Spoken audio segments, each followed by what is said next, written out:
Coming up, how people will be watching the hottest presidential debate in memory and how they will be talking about it. Cash, credit, debit, and totally free.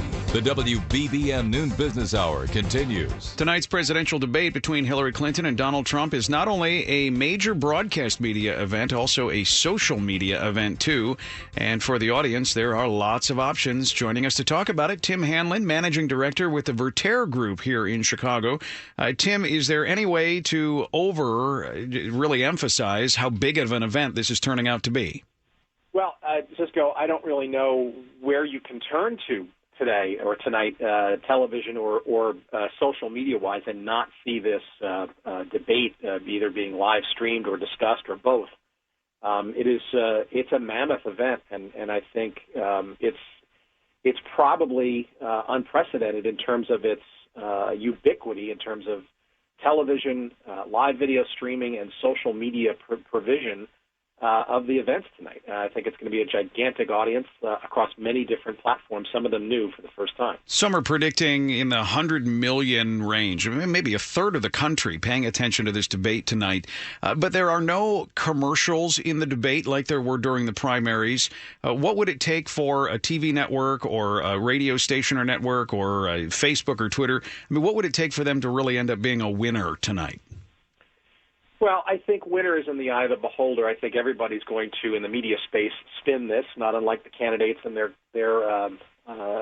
backers themselves, about how successful and impactful their presentation of the debate and the conversation around it winds up becoming. I think, if you're a Facebook, if you're a Twitter, if you're a YouTube, if you're any other entity that is not historically a television network, and you're providing video or social commentary or some combination of those two, I think the win for those folks is going to be just simply a significant amount of people and engaging viewers interacting and using that as their platform. It'll be interesting, I think, frankly, to see how much or how little those platforms take away from the, let's call them classic television providers of the actual video. The interactive part seems to be kind of newish this year, where people are watching the debate, but on Twitter and Facebook, they're talking about it at the same time. I don't recall that